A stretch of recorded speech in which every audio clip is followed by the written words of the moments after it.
Shalom, shalom.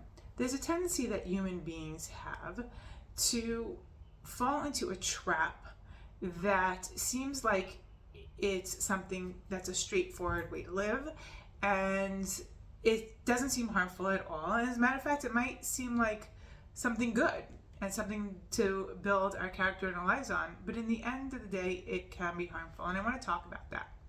So that is when we want something, when we do something, whatever it is in life, we want to have children or get a job or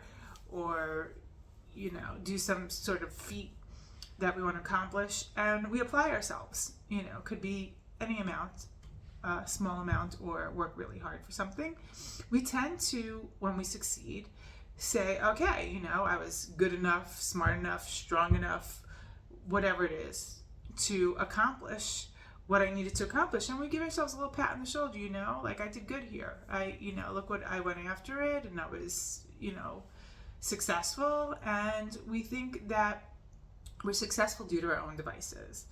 And this is something that should be a good thing, because it should give us confidence and help us to propel us to the next thing, what we want to do, and to be able to keep building on the things that we want to build based on the fact that we see. We put in the work, or we try, whatever we need to do, and we're successful.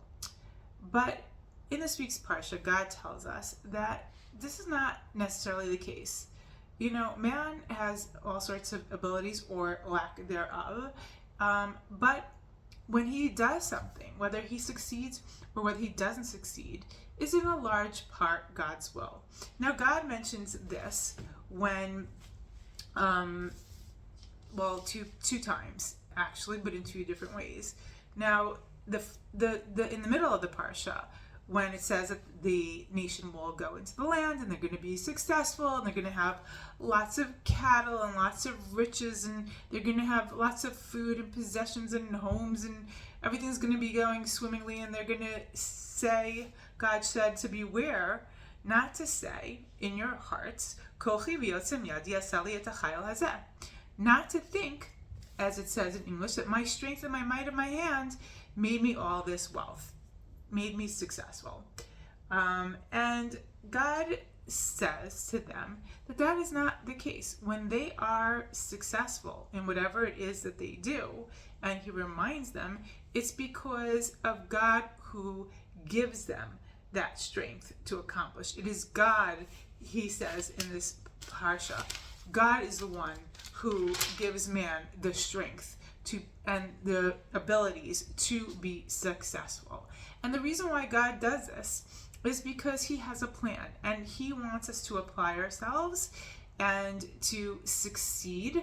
And when we do this, we have to look back and understand that if not for God backing our efforts, we would never be successful. And sometimes even when we do the wrong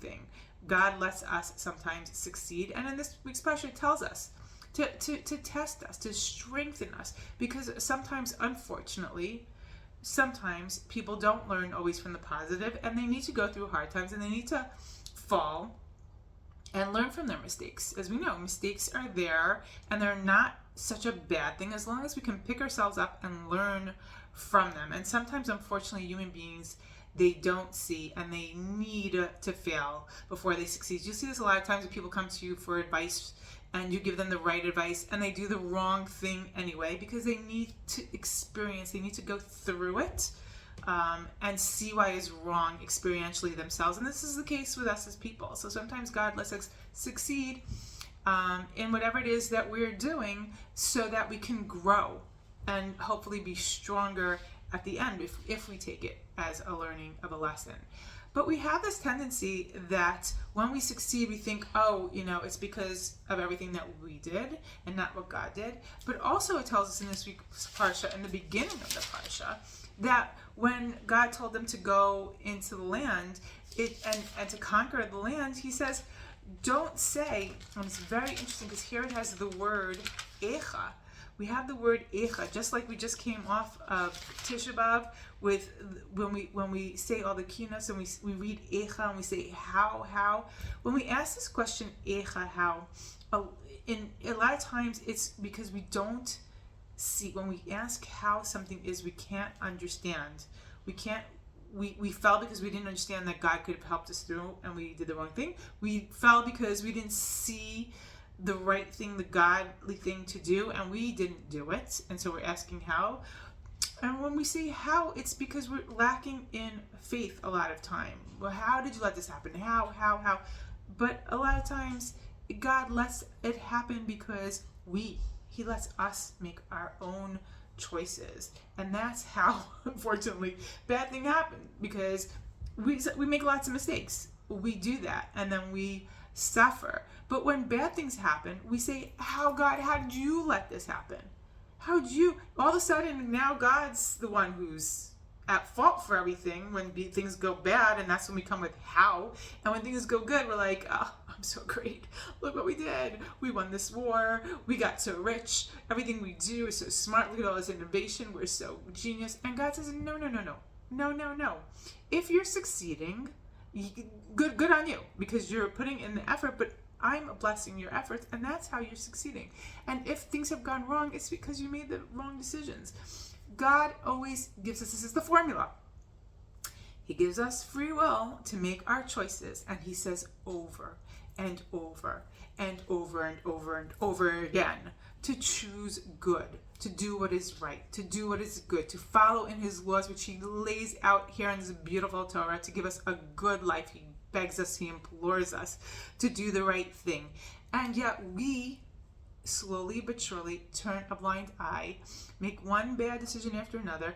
We find ourselves in a situation, and then we're like, oh God, how'd you do that to us? How'd you let that happen?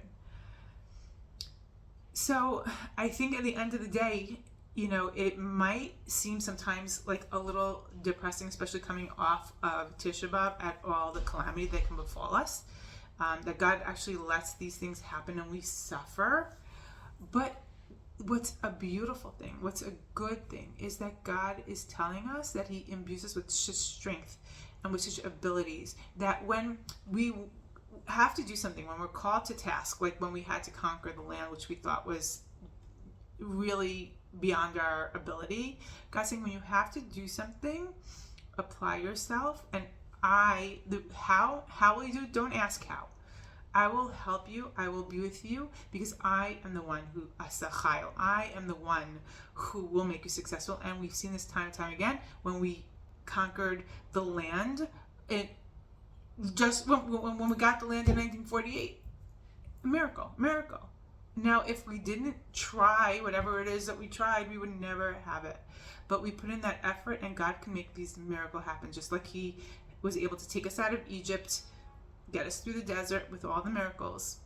And time again, if we do the difficult thing and following the ways of God, don't worry about how to succeed. God will make sure that it succeeds. It's just up to you to do the right thing, to live the good life, and have faith in God. I know it's not that simple, but at least it's a guide.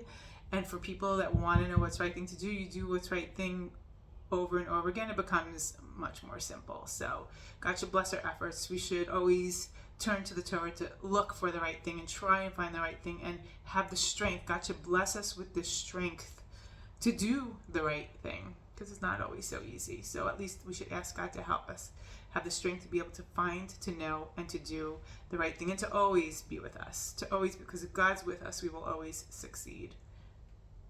God made that promise. Shabbat Shalom.